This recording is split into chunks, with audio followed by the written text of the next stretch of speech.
She's a dummy. She's a dummy. Hello, Wilma. Dummy. All right, welcome back to the latest episode of the Surfside Recovery Podcast. Ian, can you believe we have made it through 20 whole episodes? Yes, I can. Yeah, well, we're just two driven, young, handsome men. Handsome is definitely true. Yeah, it's the number for one of us. Young is also true for the same person. We got your dogs fighting in the background. So we're going to do a user-submitted topic today, but, first and foremost, what do you think?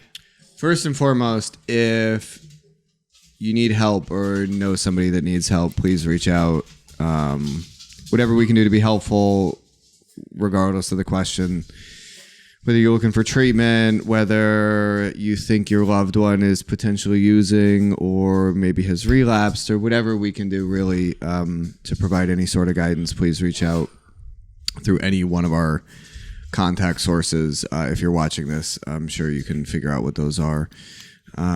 Secondly is Brian's Hawaiian shirt that's not Hawaiian. I'm going to give you a 6. Gail is not going to be happy with you. That's fine. She bought this shirt for me. She might actually rate it sort of the same. Gail, Brian got a tattoo, just so you know. Yo, don't start that. It's true. Mom, he's lying. No, you'll have to find it. I'm telling you, she would kill me and fire you from your job. He got a tattoo.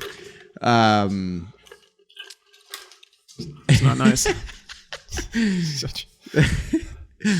I remember when Nick got his first tattoo and he hid it from his mom, and then she blamed me. Of course, my mom would do the same thing. Yeah, so you know what? No, I don't think she would. She would definitely blame me. She would blame me. Shirt, I'm giving a 6 because it is not a Hawaiian shirt. Cool shirt though. Great shirt. Yeah, I do like the. If you can't see it, they're little parrots. I do like the little parrots. This is kind of like the one with the anchors. Yes. Yeah, it's a good shirt. Yeah, I wore it on the 4th of July. It's got a little red, white, and blue. Blue and red. Yeah. Whatever. Topic. So you got this email from a kid who we're not going to name who it was. Not really sure where he's from or who he is. But he sent an email. I guess he had watched a couple different podcasts that we've done and kind of wanted to talk, I guess, a little bit about what's going on. So background on the kid, the time he wrote this email. We'll call him Johnny. Yeah, Johnny. You always use that as a name. I know. Yeah. Okay. Anyway. Right, John Doe. John Doe. Yeah, John Doe. So Johnny. So Johnny has 8 months sober. He's living in an Oxford house. And at the point prior to him getting sober, he was dating a girl for 4 years or so. It was a very toxic relationship.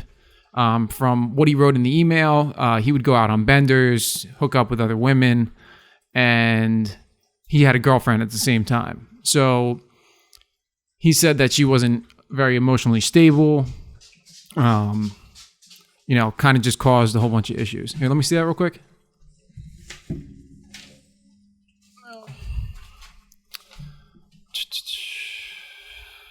Yeah, he was with the girl for 4 years. He was in active addiction, go on drunk hookup binges with strangers, drink himself to sleep, miss plans, miss bills. Not sure if they were living together, but it kind of sounds like it.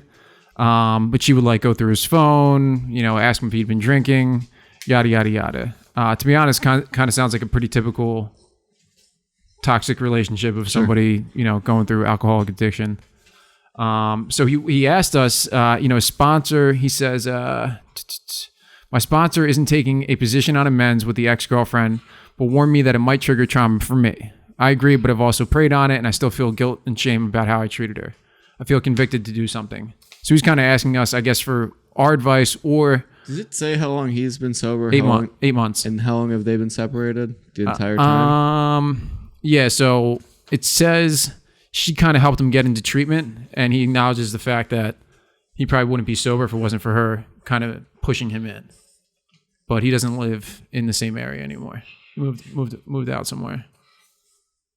Was there another question? You have another one? I want to kill my dog. Wow, what's he doing? He's going away. It seems like the dogs, they literally don't do anything until we start. Right. it's almost as if they know we've started and are upset that the attention is not on them. Mm-hmm. Yeah, they're playing with each other in the other room. And right they've now. been quiet for the last hour while you've been setting up and I've been putzing around with other things. It's unreal.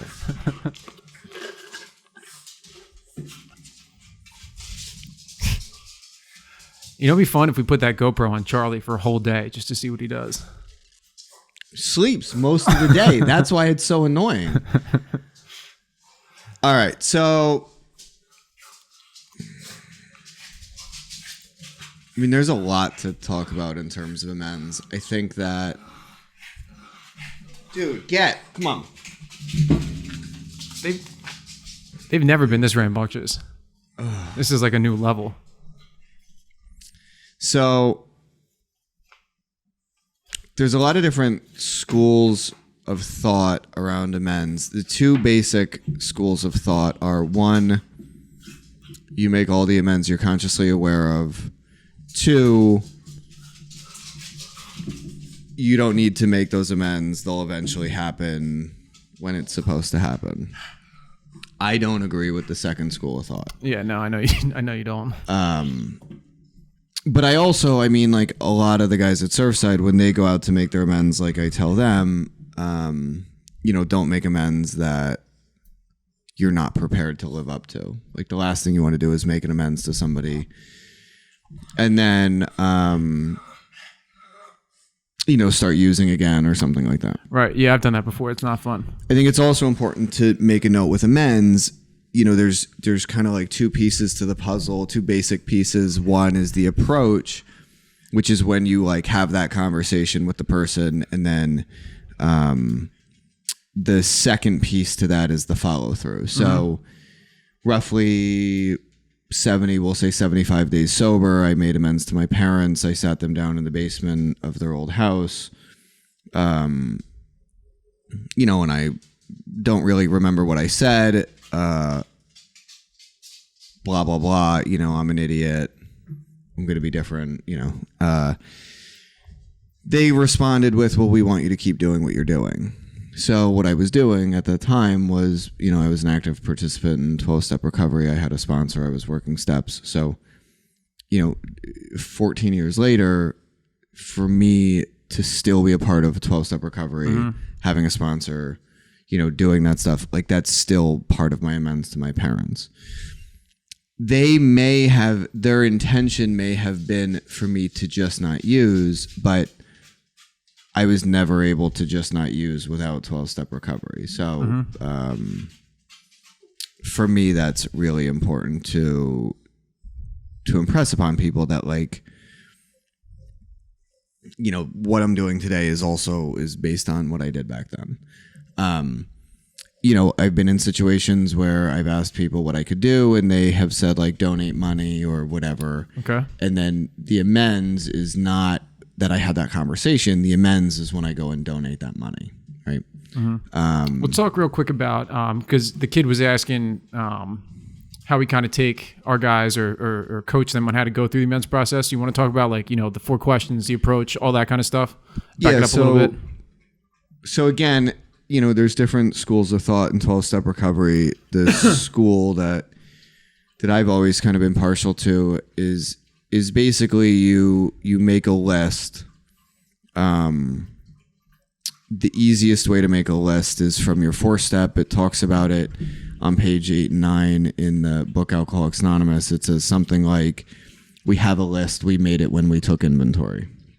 Right? So you transpose the names from your 4-step over to your 8-step. I like index cards. I find them to be simple, one name per card. Why you owe the amends on that card, a little plus and minus in the top hand corner, a plus if you're willing to make that amends today, a minus if you're not willing to make the amends today, and any sort of contact information. Then you can stack the cards, pluses on top, minuses on the bottom. You don't worry about the minuses until all the pluses are finished. And then start chipping away.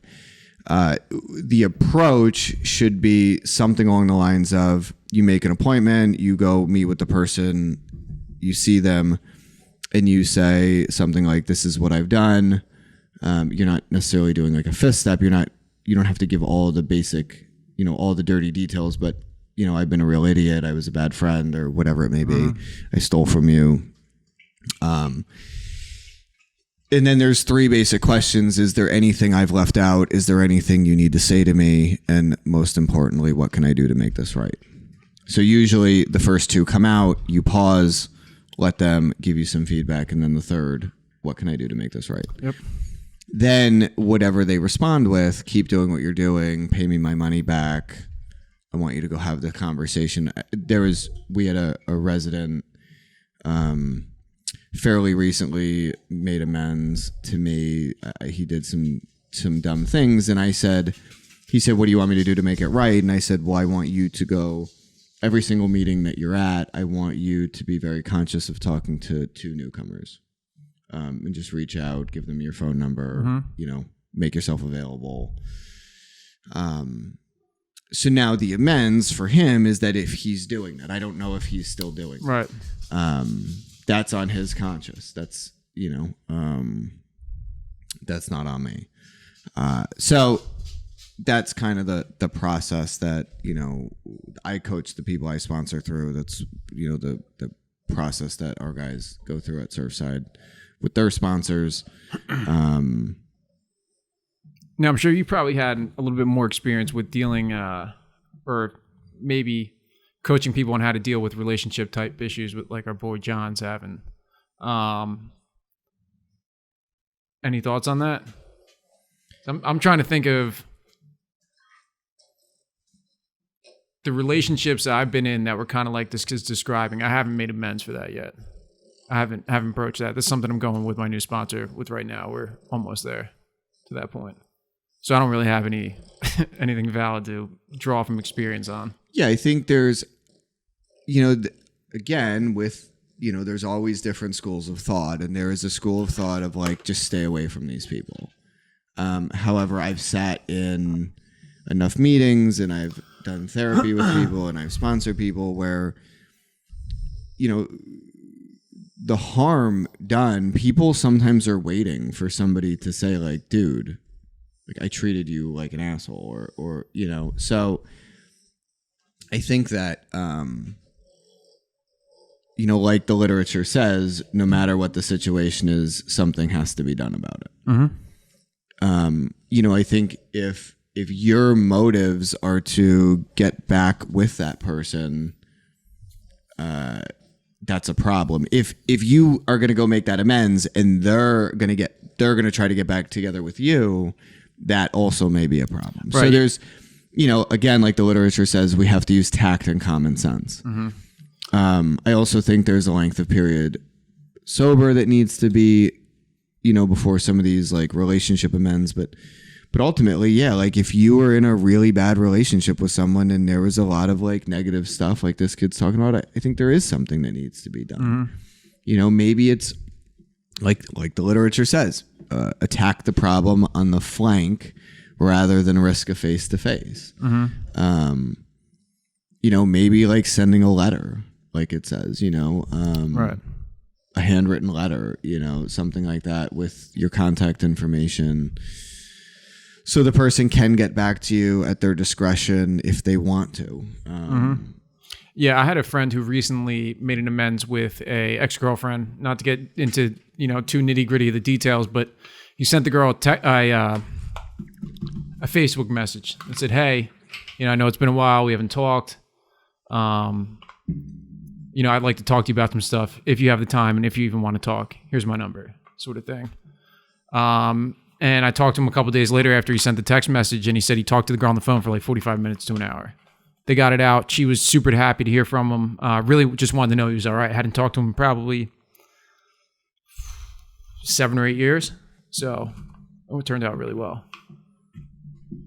I think, there's a level of the amends that if it's done sincerely, assuming you don't go get high or drink afterwards, like you, not only does your conscience become a little lighter, but so does the other person's. Of course. And I mean, we all, whether we're addicts or alcoholics, like we all have those people that if you see him in the grocery store, you like want to duck or turn or, Yeah. you know what I mean? Hide behind the aisle. And like, that's not a good feeling. And I think, that the amends process is really about clearing your side of the street so you can see those people. Maybe that you're not buddies again and maybe you're not going to be friends with them, but that you can go anywhere and do anything and not have to worry about who's going to be there or who you're going to see or whatever. Yeah, I think that's really the whole point too. You don't want to be walking around with like this bullshit baggage, any longer. I mean, I know I don't. I will also say that I know I need to keep continuing to make all my amends because they're not done yet. And there's definitely a bunch that could be made and should be made that I just haven't done, really out of, lack of motivation for lack of a better description. I stopped recording. We're back on? Yeah, we're back on. How much did you miss? Like 6 seconds. Okay. So yeah, it's really just like a lack of doing it. There's no excuse other than that. But I'm going through the steps again with my current sponsor, and we're almost back up to the A step again, and then so that's what I'm figuring that will kind of kick back off again. Yeah, and I think like I've made, to my knowledge, all but a couple. There's a couple that I can't do. Mm-hmm. But not for nothing. If you're watching this and I owe you an amends, reach out to me. Let's have that conversation for sure. So now would be a great time. For the joke about the tattoos with my mother. It's real. He has he has a little heart. It's a tramp stab. Right below his waistband. Yeah. It's beautiful. Ian did it himself in the kitchen before the podcast started. Yeah, I think that. I think that's some solid advice. I think we pretty much got to all this stuff this kid was asking. I mean, I think this kid, like, it sounds like his sponsor is afraid to give him like his experience, or his sponsor doesn't have any experience with it. Right. And there needs to be some real tact and common sense. When I read that letter, it sounds to me like this young man is not clear of his side of the street, right? Like, and I think that is something that's really important. Like, when you make amends, like, you've got to be very clear about like what you did wrong, and that's what you're making amends for. Like, if you, like, a lot of his letter, he really like blamed this other person for stuff. Sure. Mm-hmm. She may have been a complete scumbag, and she may have done a lot of wrong to him, but that's not what the amends is about. The amends is not about like saying like, I was wrong, but you did this, this, and this, and you and you and you and you. That's not what it's about. So I think that's really important to be said, that like, if you're going to go into a situation and you're going to try to make it right, like, you're there to clean off your side of the street. Mm-hmm. And that is super, super, super, super important. Like, if you can't go probably in the most there, important part. Yeah. If you can't go in there and bite your tongue about what this other person may have done to harm you, like, you're not ready to make you shouldn't be doing it. No way. It's a fair point. No way. It's a fair point. Okay, cool. I think that kind of sums it up on you have anything else you want to touch on the amends process? I would say the steps go in order for a reason. Yeah. And this is also something that, like, every once in a while I'll be doing a group at a treatment center or something, and somebody will bring up like, well, what about this, or why owe this person amends, or whatever. And I think that, if you're new in sobriety, it's really, really important to understand that, like, this comes after step 8. Mm-hmm. Each step gives you a little bit of power to move into the next step. And, if you're stuck on your amends, it's probably because you haven't done a thorough 7th or 6th step. Mm-hmm. And if you're sitting in treatment or just got out of treatment and you haven't even gotten a sponsor yet, like, you should not be worrying about this stuff. I will also say that I have seen the majority of people get free through this process. Yeah, I would agree with that wholeheartedly. I would also add that the people that get and stay sober are real sincere when they get to this process and they go through this stuff with a vengeance. Mm-hmm.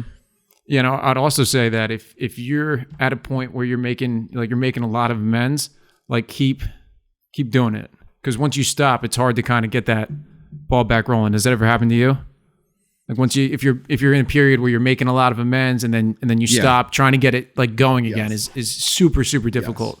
Yes. So I would recommend, if you're like on that path where you're like blowing these amends out, like keep hitting it and keep hitting it and keep hitting it, because once you stop, it's going to be super difficult to get it back rolling again. So I really want to thank this kid Johnny for emailing this and giving us a topic to talk about today. If you have a topic you'd like to see us discuss, drop us in on Facebook or Instagram. You can send Ian an email at structuredsoberliving@gmail.com, or if you or somebody you know, I guess, is struggling or something like that, you can give them a call, 609-709-4205. And we'll see you next time. Thanks.